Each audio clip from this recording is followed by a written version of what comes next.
गुरुजी, आप तो बहुत फेमस हो गए हो। जहाँ देखो आपके रासलीला के बारे में चर्चा हो रही है। अरे, गेट बंद होने से पहले हवा अंदर आ जाती है। जो कुछ हुआ राघवेंद्र रॉय के बेटे गणेश की वजह से हुआ। खैर वो छोड़िए।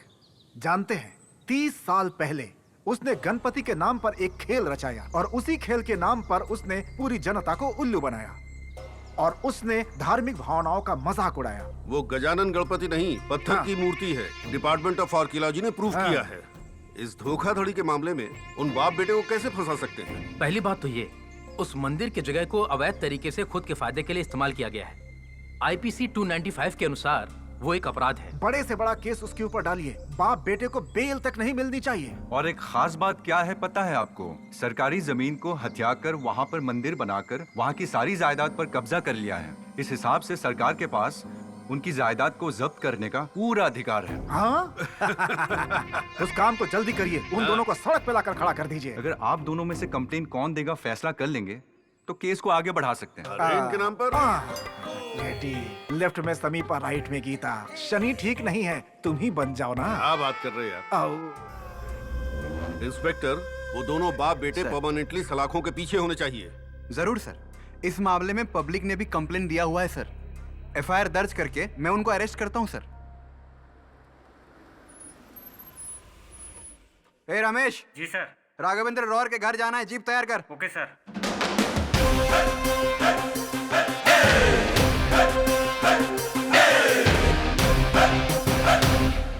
तुम लोगों के खिलाफ रंगनाथ और कई लोगों ने कंप्लेंट किया है। एफआईआर दर्ज करके हम आपको अरेस्ट करने वाले थे। आप खुद ही चलकर यहाँ आ गए। करना चाहिए था लेकिन आप लेट हो गए। अगर रंगनाथन रेड्डी खुद आकर कंप्लेंट करेंगे तो आप अरेस्ट करने आएंगे ही ना। ये लीजिए इनके जमानत के पेपर।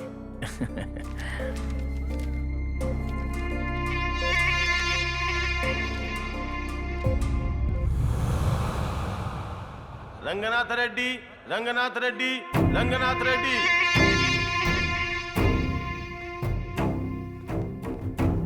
आपका नाम क्या है? रंगनाथ रेड्डी। आप क्या करते हैं?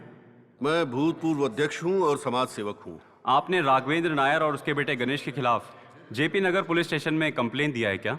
हाँ, किस बारे में? राघवेंद्र राय एक धोखेबाज और बहुत बड़ा फ्रॉड है। I object your honour. Objection overruled.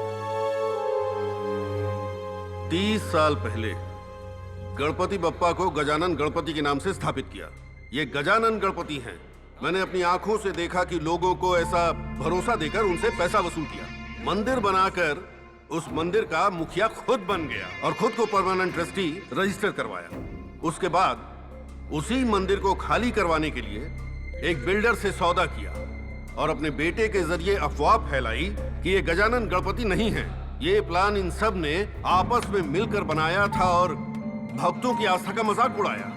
क्या आपके पास कोई प्रूफ है इसका? मैं तो नहीं जानता, लेकिन एक वीडियो वायरल हुआ था और उस वीडियो में जो भी आदमी था, राय का बेटा गणेश था। उस वीडियो का आपने क्या किया? सार्वजनिक लोगों में चर्चा का विषय बन गया।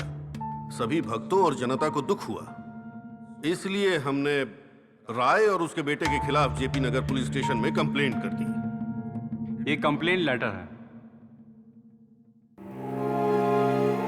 मिस्टर स्वरूप, इस मामले में आपको कुछ और कहना है क्या? Yes your honour.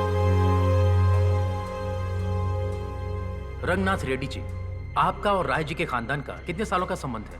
30 साल से। पहले आप दोनों अच्छे दोस्त हैं ऐसा सुना था, ये सही है क्या? पहले थे, लेकिन अभी नहीं। ठीक है, लेकिन आपने चैनल को पूरा वीडियो क्यों नहीं दिया?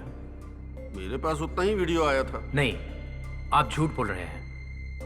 आपने अपने मोबाइल से उस वीडियो को एडिट किया और वीडियो का वही हिस्सा आपने चैनल को दिया। राय की फैमिली से जो आपकी पुरानी दुश्मनी थी, उसका बदला आपने इस तरह से लिया।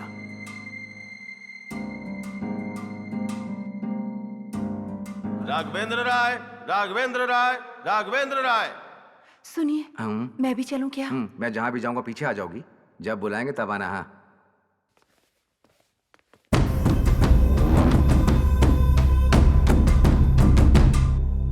राघवेंद्र राय जी। अरे इसकी हिम्मत तो देखो, बाप को नाम लेकर बुला रहा है ये।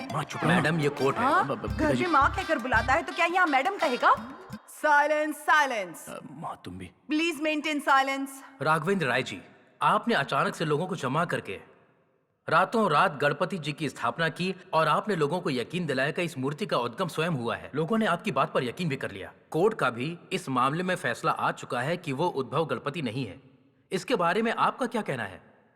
जब गणपति स्वयं उत्पन्न हुए थे उस दिन मैं गांव में नहीं था, तो फिर मैं गणपति की स्थापना कैसे कर सकता हूँ? जब वापस आया तो देखा कि वहां पर भक्तों की भीड़ जमा है, वहां पूजा अर्चना हो रही है। मैंने भी प्रार्थना किया, मैंने भी पूजा की और फिर सबने मुझसे कहा कि आप सामने आकर इस मंदिर की स्थापना कीजिए, तो मैंने कर दी। मैंने कुछ गलत किया क्या? गणेश गणेश गणेश। नमस्ते योर ऑनर, मैं जो बोलूंगा वो सच बोलूंगा। मेरा और मेरे खानदान का नाम बहुत ही बुरी तरह से बदनाम हो चुका है, खराब हो चुका है। मुझे हर रोज धमकी मिल रही थी कि हम जैसा बोलेंगे, अगर तुमने वैसा नहीं किया तो हम तुम्हें और तुम्हारे खानदान को उड़ा देंगे और तुम्हारे दिल्ली वाले भाई को भी मार देंगे। इसलिए डर से मैंने ये बयान दिया है, लेकिन मैंने जो भी बयान दिया है वो पूरा बयान चैनल में नहीं आया है। आप जो कहना चाहते हैं साफ साफ कहिए। यस योर ऑनर, मेरे मुवक्किल की मांग है कि इस पेन ड्राइव में जो वीडियो है उसको इस कोर्ट में पूरा देखा जाए। अगर आपने कोर्ट का वक्त बर्बाद किया या फिर किसी पर कीचड़ उछालने की कोशिश की तो I humbly request to you madam, please allow to me play. Please your honour, एक मौका दे दीजिए ना please. Okay, go ahead. Thank you.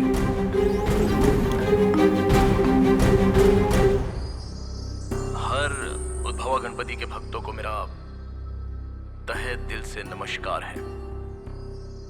आज ये स्थिति इसलिए आई है क्योंकि रंगनाथ रेड्डी और राधा कृष्णन की तरफ से मुझे हर रोज धमकी मिलती है। वो जो कह रहे हैं वही मैं आप लोगों के सामने अभी कह रहा हूँ। जिस भक्ति से और जिस प्रेम के साथ हम लोग इस उद्भवा गणपति की पूजा कर रहे हैं, वो उद्भवा गणपति सच नहीं है, ऐसा ये बोलने के लिए कह रहे हैं। 30 साल पहले तेज बारिश में मेरे पिताजी राघवेंद्र रॉय ने उस उद्भव गणपति की स्थापना की थी और मैं अभी आपको कह रहा हूं कि कोई भी उस गणपति पर विश्वास ना करे। आप लोगों के सामने कहने के लिए मुझे मजबूर किया जा रहा है। मेरा मन तो ये सब कहने के लिए नहीं कर रहा है, लेकिन अगर मैंने ये सब नहीं बोला तो फिर वो लोग मुझे, मेरी माँ को, मेरे पिताजी को और मेरा भाई जो मुझसे काफी दूर रहता है, जिससे मेरी ज्यादा मुलाकात नहीं होती, उन सबको मारने की धमकी दे रहे हैं। दरअसल ये वीडियो मैं इसलिए बना रहा हूं ताकि कल को अगर मेरे परिवार पर किसी तरह की मुसीबत आई तो मैं बेझिझक होकर हर सोशल मीडिया में ये चीज अपलोड कर सकूं। लेकिन तब तक मैं इस वीडियो को अपने पास ही रखता हूं और किसी को नहीं दूंगा। अरे केस में तो बहुत बड़ा ट्विस्ट आ गया है। अब ये ट्विस्ट की वजह से देखते हैं कि केस किसके पक्ष में जाता है।